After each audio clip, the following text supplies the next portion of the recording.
విజయారెడ్డి కేసులో మిస్టరీ వీడటం లేదు. 11 రోజులు గడుస్తున్నా అదే సస్పెన్స్. 34 మందిని విచారించినా ఇంకా సరైన ఆధారాలు లభించట్లేదు, క్లూస్ లభించట్లేదు. ఫోన్, ల్యాప్టాప్స్లోనూ ఆధారాలు బయటపడట్లేదు. డిప్రెషన్తోనే ప్రాణాలు తీసుకున్నారంటూ కేసుని క్లోజ్ చేసే అవకాశం కనిపిస్తోంది. మరి ఆమె డిప్రెషన్కు కారణం ఎవరు? పోలీసులు ఇంకా ఎందుకు తేల్చడం లేదు? అసలు ఏం జరుగుతుంది? ఏదో ఒక తీవ్రమైన బాధ లేకుండా, బలమైన కారణం లేకుండా, ఎవరో ఒకరు కారణం కాకుండా డిప్రెషన్కి ఎందుకు వెళ్తోంది? ఐటీ కంపెనీలో ఒక టీంను లీడ్ చేస్తున్న వ్యక్తి ఇంత ఈజీగా ప్రాణాలు తీసుకుంటారా? పిల్లల్ని కూడా ప్రాణాలు తీసుకునే విధంగా ప్రేరేపిస్తారా? నిజంగానే కొంతకాలంగా డిప్రెషన్లో ఉంటే కనుక టీంను ఎలా లీడ్ చేయగలుగుతారు? ఇప్పుడు ఇదే దర్యాప్తు అధికారులను కూడా తొలుస్తున్న ప్రశ్న చాలామందిని కూడా ఆలోచింపజేస్తుంది. నిజంగా విజయశాంతి రెడ్డి లాంటి ఒక సాఫ్ట్వేర్ ప్రొఫెషనల్ ఎదిగిన పిల్లల్ని తీసుకొని ఇలా ప్రాణాలు తీసుకునే ఒక సంఘటనకు ఒడిగడుతుందనే అనుమానాలు కూడా చాలా వరకు రేకెత్తున్నాయి. అసలు ఏం జరిగింది? ఒకవేళ డిప్రెషనే కనుక కారణమైతే డిప్రెషన్ కోణంలో కనుక దర్యాప్తు చేస్తే కనుక ఎందుకు ఆ విషయాన్ని ఎప్పుడూ కుటుంబ సభ్యులతో ఎవరితో ఎందుకు పంచుకోలేదు? అనేక అనుమానాలు తలెత్తున్నాయి.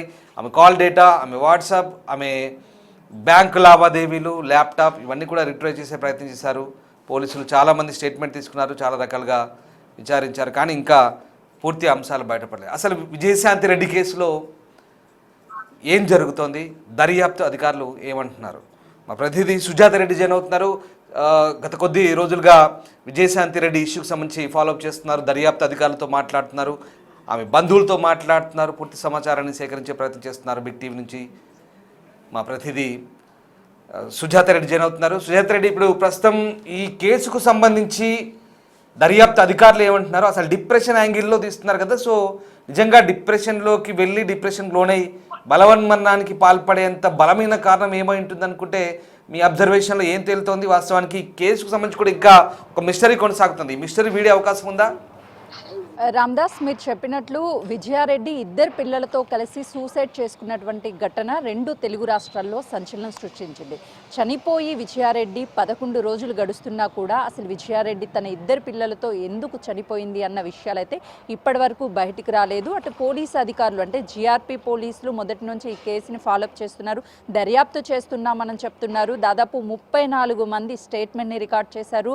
విజయారెడ్డి ఒక టీం లీడరు, అంటే సాఫ్ట్వేర్ కంపెనీ కానీ అందరికీ ఫస్ట్ ఆఫ్ ఆల్ 5 రోజులు మాత్రమే వర్కింగ్ డేస్ ఉంటాయి, మిగతా 2 డేస్ కూడా వాళ్ళకి లీవ్స్ ఉంటాయి, ఎంతో ఎంజాయ్ చేస్తారు అని చాలామంది డిస్కషన్ చేస్తూ ఉంటారు. కానీ ఒకసారి సాఫ్ట్వేర్ ఎంప్లాయ్తో మాట్లాడినప్పుడు వాళ్ళ వర్క్ ప్రెజర్ ఏ విధంగా ఉంటుంది, వాళ్ళు ఎప్పుడు ఎంత డిప్రెషన్లోకి వెళ్తారు అనేది చాలా స్పష్టంగా అర్థమవుతుంది.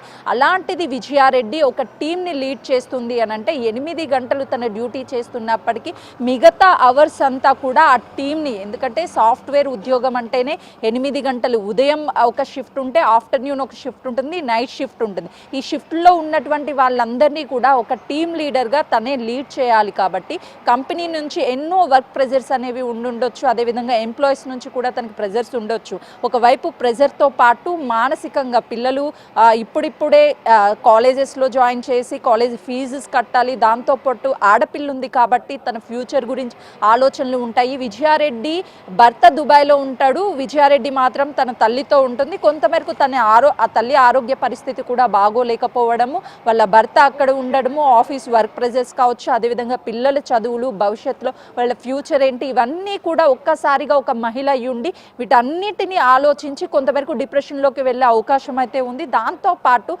ఒకవేళ తన అన్నయ్యకో అమ్మకో షేర్ చేసుకోవచ్చు అని చెప్పేసి సోషల్ మీడియా వేదికగా చాలా కామెంట్స్ వస్తున్నాయి. అంటే ప్రతి ఒక్కటి కూడా అమ్మాయి అయినా సరే అబ్బాయి అయినా సరే కొంతవరకు మాత్రమే కుటుంబ సభ్యులకి షేర్ చేసుకోగలరు. కొన్ని విషయాలు అనేది వాళ్ళే డిప్రెషన్లోకి లోన్ అవ్వడము, పక్కన వాళ్ళకి చెప్పుకోలేనటువంటి సిచ్యువేషన్లో ఉంటారు. కాబట్టి అలాంటి వాటిని, అంటే ఒకవేళ తల్లికి చెప్పాలనుకున్నా, వాళ్ళ అన్నయ్యకి చెప్పాలనుకున్నా వర్క్ జరిగేటువంటి విషయాలు వాటిని షేర్ చేయగలుగుతుంది, లేదంటే కొన్ని ఫ్యామిలీలో జరిగేటువంటి సిచ్యువేషన్స్ షేర్ చేయగలుగుతుంది. అలానని చెప్పేసి తన లైఫ్లో జరిగేటువంటి ప్రతి ఒక్క మూమెంట్ని కూడా ఎవ్వరూ కూడా తన కుటుంబ సభ్యులతో షేర్ చేసుకోలేరు. కాబట్టి వాళ్ళ కుటుంబ సభ్యులు కూడా అదే చెప్తున్నారు. అంటే ఎలాంటి ప్రెజర్స్ అయినా ఉండుండొచ్చేమో కానీ ఏ రోజు కూడా మా ఇంట్లో మాతో షేర్ చేసుకోలేదు. విజయారెడ్డి చాలా డేర్గా ప్రతి ఒక్కటి కూడా ఫైట్ చేయగలవంటి క్యాపబిలిటీ ఉన్నటువంటి పర్సన్ విజయారెడ్డి అని చెప్పేసి కుటుంబ సభ్యులు చెప్తున్నారు. ఫైనాన్షియల్గా అంటే ఎలాంటి అప్పులు లేకపోయినప్పటికీ పెద్దగా ఆస్తులు కూడబెట్టి కోట్లాది రూపాయలు అయితే వాళ్ళ వెనక ఏమీ లేవని కూడా వాళ్ళ కుటుంబ సభ్యులు చెప్తున్నారు. కాబట్టి పోలీసులు మాత్రము డిప్రెషన్లో చనిపోయి ఉంటుంది అని చెప్పేసి ఎక్కడా అఫీషియల్గా అనౌన్స్ చేయలేదు. కానీ బయట వస్తున్నటువంటి వార్తలకి ఇప్పటి వరకు పోలీసులు ఎవరూ కూడా ఖండించలేదు. ఎందుకంటే మొదటి నుంచి అటు డిప్రెషన్లోకి చనిపోయింది వెళ్ళి అని చెప్పేసి చాలా వరకు వార్తలు వస్తున్నప్పుడు ఆ వార్తల్ని ఖండించాల్సినటువంటి బాధ్యత కేసు దర్యాప్తులో ఉంది. కాబట్టి జిఆర్పి పోలీసులకు ఉంది. ఎందుకంటే కుటుంబ సభ్యులు ఒకవైపు ఒక కుటుంబాన్ని అంటే కేవలం తన అక్కనో లేకపోతే తన కూతుర్నో కాదు కోల్పోయింది, ఒకేసారి ఒక కుటుంబంలో ముగ్గురు వ్యక్తుల్ని ఆఖరికి చివరి చూపు కూడా చూసుకొని గుర్తుపట్టకోలేనటువంటి సిచ్యువేషన్లు, రైలు పట్టాల కింద పడి నుజ్జు అయిపోయినటువంటి కుటుంబ సభ్యులని చూస్తే వాళ్ళని మనకి ఎలాంటి అనుబంధం లేనటువంటి మనమే వాళ్ళ మృతదేహాలు చూసినప్పుడు ఒక ఎమోషనల్గా ఏంటి సిచ్యువేషన్, రెండు తెలుగు రాష్ట్ర ప్రజలు ఈ కేసుకి సంబంధించి అసలు ఏం జరుగుతుంది, విజయారెడ్డి మృతికి కారణం ఏంటి అని అందరూ న్యాయం జరగాలి అని చూస్తున్నారంటే మరి కుటుంబ సభ్యుల బాధ అనేది వర్ణాతీతము. ఇప్పటికి కూడా వాళ్ళ కుటుంబ సభ్యులతో మాట్లాడినప్పుడు ఇప్పటికే మా కుటుంబాన్ని మేము కోల్పోయాము, ఇక మేము కూడా బ్రతికి కూడా బ్రతకనట్టుగానే ఉంది, ఏం చేయాలో అర్థం కానటువంటి సిచ్యువేషన్లో ఉన్నాము అని చెప్పేసి వాళ్ళు ఎమోషనల్గా మాట్లాడుతుంటే అది ప్రతి ఒక్కరిని కూడా కలిచివేస్తుంది. వాళ్ళ కుటుంబ సభ్యులు కూడా న్యాయం జరగాలి, ఎవరు విజయారెడ్డి చావుకి కారణం ఇవన్నీ పోలీసులు చెప్పాలి, అది మీడియానో లేదంటే బయట ఉన్నటువంటి సోషల్ మీడియాలోనో పబ్లిక్కో చెప్పాల్సినటువంటి వార్తలు కాదు అని చెప్పేసి వాళ్ళు చెప్తున్నారు. మేము ఎన్ని రోజులైనా సరే వెయిట్ చేస్తాం, న్యాయం జరగాలి అని చెప్పేసి కుటుంబ సభ్యులు కూడా కోరుకుంటున్నారు. ఎందుకంటే వాళ్ళు ఇప్పుడల్లా ఆ బాధ నుంచి కోలుకొని బయటకు వచ్చేటువంటి సిచ్యువేషన్ లేదు. ఇప్పటికీ ప్రతి ఒక్కరూ సోషల్ మీడియాలో తన ఎందుకు చనిపోయింది విజయారెడ్డి తెలియాల్సి ఉంది అని చెప్పేసి ఒక ఎమోషనల్గా ఎన్నో పోస్టులు పెడుతున్నారు, ఎన్నో కామెంట్స్ చేస్తున్నారు. ఇప్పుడు ట్రెండింగ్లో కూడా విజయారెడ్డి మృతికి కారణం ఎవరు అన్నది తెలియాలి అనే కామెంట్స్ ఎక్కువగా కనిపిస్తున్నాయి. కాబట్టి సుజాత, ఇప్పుడు వాస్తవానికి ప్రతి కోణంలో కూడా చర్చ జరుగుతోంది ఇప్పుడున్న పరిస్థితుల్లో. మరి ఇటు మొబైల్ కావచ్చు, కాల్ డేటా కావచ్చు, ల్యాప్టాప్ కావచ్చు, తర్వాత చాలామంది స్టేట్మెంట్స్ తీసుకున్నారు, కొలీగ్స్తో మాట్లాడారు, బంధువులతో మాట్లాడారు, కుటుంబ సభ్యులతో మాట్లాడారు. ఆర్థిక సమస్యలు, పెద్దగా వ్యక్తిగత సమస్యలు కూడా లేవు. కానీ ఇక్కడ ఒకవేళ క్షుణ్ణంగా దర్యాప్తు అధికారులు ఈ వ్యవహార శైలి గురించి కానీ కుటుంబం గురించి కానీ కొంత డెప్త్గా వెళ్ళిన కోణంలో కనుక ఏమైనా క్లూస్ దొరికే అవకాశం ఉందా, లేదంటే ఇది ఏది ఎక్కడ ఏ సమాచారం దొరకకపోతే జటిలమయ్యే ఛాన్స్ ఉంది. కాబట్టి మరి ఈ కేసును క్లోజ్ చేసే ఛాన్స్ ఉంది. ఎందుకంటే ఇప్పటికే 11 రోజులు అవుతుంది. ఇట్స్ ఏ బిగ్ సస్పెన్స్, ఒక చాలా పెద్ద మిస్టరీ తెలుగు రాష్ట్రాల్లో ఇంతవరకు కూడా. ఎందుకంటే మామూలు విషయం కాదు, ఇద్దరు ఎదిగిన పిల్లలతో ఒక తల్లి బలవన్మరణాన్ని పాల్పడడం అంటే ఇది ఒక సెన్సేషన్ ఇష్యూ. దీన్ని ఇంకా ఇప్పటి వరకు ట్రేస్ అవుట్ చేయలేకపోతున్నారంటే ఏం జరగబోతోంది? నిజంగా ఇది క్లోజింగ్ దిశగా వెళ్తుందా కేసు? ఎట్లాంటి పరిస్థితులు ఉండే అవకాశం ఉంది? ఎగ్జాక్ట్లీ రామ్దాస్, మీరు ఒక లాజిక్ పాయింట్ మాట్లాడారు. ఎందుకంటే 11 రోజులు గడుస్తున్నా కూడా పోలీసులు ఈ కేసుకి సంబంధించి ఎందుకు ఇంకా దర్యాప్తు అనేది అయిపోలేదు, విజయారెడ్డి సూసైడ్కి కారణాలు ఏంటి అని తేల్చలేకపోయారు అని మీరు ఒక క్వశ్చన్ అడిగారు. ఎగ్జాక్ట్లీ, ఎందుకంటే ఎన్నో కేసెస్, జటిలమైనటువంటి కేసెస్, భార్యని భర్త కుక్కర్లో పెట్టి అసలు ఎలాంటి ఎవిడెన్స్ కూడా లేకుండా చంపినటువంటి కేసులోనే పోలీసులు పురోగతిని సాధించారు. ఎవరైతే విక్టిమ్ భర్త ఉన్నాడో ఆ భర్త చేత అసలు వాస్తవాలను కూడా చెప్పించగలిగారు. దాంతోపాటు ఎన్నో కేసెస్ అలాంటివి, అంటే చిన్నపిల్లల్ని చంపేయడం దగ్గర నుంచి ఈ అత్యాచారాలు కావచ్చు, లేకపోతే అత్యాచారాలు కావచ్చు, ఇలాంటి ఎన్నో కేసెస్ని ఛేదించినటువంటి పోలీసులు ఎందుకు విజయారెడ్డి తన 2 పిల్లలతో చనిపోయింది, ఒకవైపు కుటుంబం న్యాయం కోసము అసలు చనిపోవడానికి కారణం ఏంటి అని కుటుంబము వెంటనే న్యాయం కావాలని కోరుకుంటుంది. దాంతోపాటు 2 తెలుగు రాష్ట్రాల్లో కూడా విజయారెడ్డి మరణం వెనుక ఎవరున్నారు, విజయారెడ్డి ఎందుకు తన 2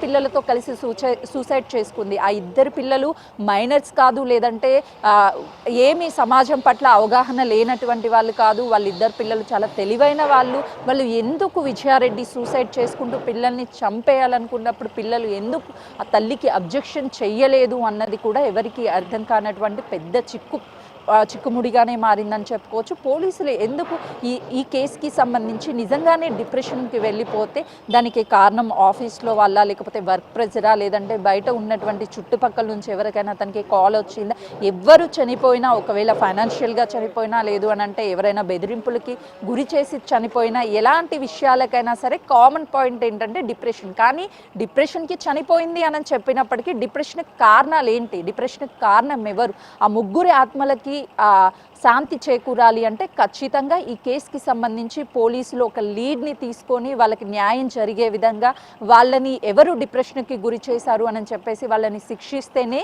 కేవలము వాళ్ళ ముగ్గురికి సంబంధించి మాత్రమే కాదు, రెండు తెలుగు రాష్ట్ర ప్రజలు కూడా న్యాయం జరగాలి విజయారెడ్డి కుటుంబానికి. ఎందుకంటే అన్న ఒకవైపు రోధిస్తూనే ఉన్నాడు, 11 రోజుల నుంచి న్యాయం కోసం అతను రోధిస్తున్నాడు. తల్లి కూడా ఎంతగా రోధిస్తుంది అని అంటే ఆ మనవన్ని మనవరాల్ని ఎంతో అల్లారు ముద్దుగా పెంచుకున్నాము, అలాంటిది కూతురు లేదు పిల్లలు లేరు అని చెప్పేసి ఆ తల్లి బాధపడుతుంటే, ఒకవైపు అనారోగ్య సమస్యతో తల్లి బాధపడుతుంది. అయినా కూడా ఆ తల్లి ఆ కూతుర్ని మనవన్ని కంటికి రెప్పలా కాచుకుంది. కానీ కళ్ళ ముందే ఇలా జరగడం వాళ్ళు ఎవ్వరూ జీర్ణించుకోలేకపోతున్నారు. అట్లీస్ట్ పోలీసులైనా సరే కేసుకి సంబంధించి రీజన్ ఏంటి, కారణం ఎవరు అనేది బయట పెట్టి వాళ్ళని శిక్షిస్తే కుటుంబం కూడా కొంతమేరకు సూసైడ్ చేసుకోవడానికి, విజయారెడ్డి చనిపోయిన వాళ్ళని ఎలాగో తీసుకురాలేము కాబట్టి అట్లీస్ట్ న్యాయాన్ని కోరుకుంటున్నారు. కాబట్టి ఆ కుటుంబానికి పోలీసులు అండగా ఉండి వాళ్ళ కుటుంబానికి న్యాయం జరిగే విధంగా చేయాలని కూడా మొదటి నుంచి బిగ్ టీవీ చేస్తున్నటువంటి చిన్న ప్రయత్నం. ఎవరికైనా సరే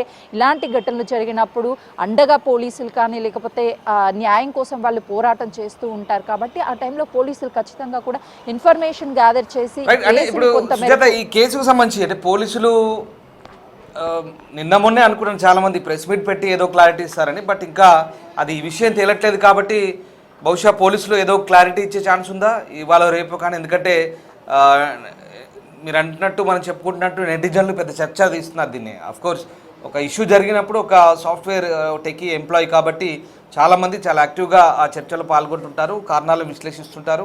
మీడియా ఛానళ్ళు, వార్తా ఛానళ్ళు రకరకాలుగా ఎవరికి తోచిన రీతిలో వాళ్ళు కథనాలు కూడా అల్లుతున్నారు. బట్ పోలీసులు ఇంతకీ విషయం తేల్చాల్సిన పోలీసులు క్లారిటీ ఎప్పుడు ఇవ్వబోతున్నారంటే మనం ఎప్పుడు దీన్ని ఎక్స్పెక్ట్ చేయొచ్చు?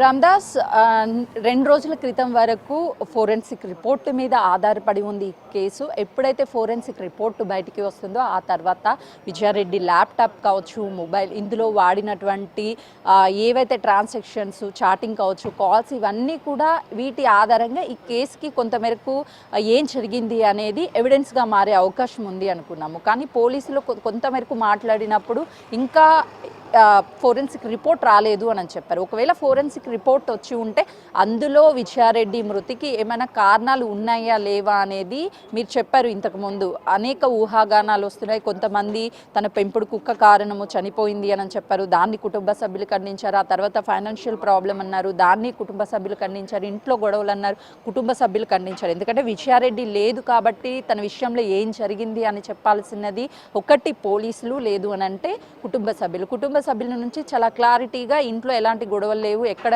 ఏం జరగలేదు అని చెప్పేసి వాళ్ళ కుటుంబ సభ్యులు చాలా క్లారిటీగా చెప్తున్నారు. ఇక చెప్పాల్సింది పోలీసులు ఫోరెన్సిక్ రిపోర్ట్ అనేది వస్తుందేమో, ఆల్రెడీ వచ్చి ఉంటుందేమో అని చెప్పేసి డిప్రెషన్ అదంతా చెప్తున్నారు. కానీ 2 రోజుల క్రితము ఫోరెన్సిక్ ల్యాబ్లో జరిగినటువంటి ఫైర్ ఇన్సిడెంట్ ద్వారా అన్నీ కూడా అక్కడ ఉన్నటువంటి ఎవిడెన్స్ అన్నీ కాలిపోయాయి. ఒకవేళ నిజంగానే ఫోరెన్సిక్లో అగ్ని ప్రమాదం జరగకముందు రిపోర్ట్ వచ్చి ఉంటే పోలీసులు ఈ ఊహాగానాలన్నిటికీ కూడా తెరదింపే విధంగా ఫోరెన్సిక్ కానీ, ల్యాప్టాప్లో కానీ, మొబైల్లో కానీ అంటే వచ్చినటువంటి రిపోర్ట్లో ఏమీ లేదు అని అట్లీస్ట్ పోలీసులు చెప్పుండేవాళ్ళు. అంటే ఫోరెన్సిక్ రిపోర్ట్ అనేది ఒకవేళ అందులో ఏమైనా సరే అగ్ని ప్రమాదంలో పోవడం వల్ల పోలీసులు ఏం చెప్పలేకపోతున్నారా, ఈ కేసుని ఏ విధంగా దర్యాప్తు చేస్తున్నారు అనేది కూడా అర్థం కానటువంటి ప్రశ్న. 2-3 రోజుల్లో ప్రెస్ మీట్ పెట్టేటువంటి అవకాశాలు ఉంటే ఖచ్చితంగా ఫోరెన్సిక్ రిపోర్ట్ వచ్చి ఉంటే ఎప్పుడో పెట్టి ఉండేవాళ్ళు. అంటే ఆ ఫోరెన్సిక్ రిపోర్ట్ మేబీ అగ్ని ప్రమాదంలో మిస్ అయ్యి ఉండొచ్చేమో అని చెప్పేసి ఒక అనుమానం అయితే వ్యక్తమవుతుంది.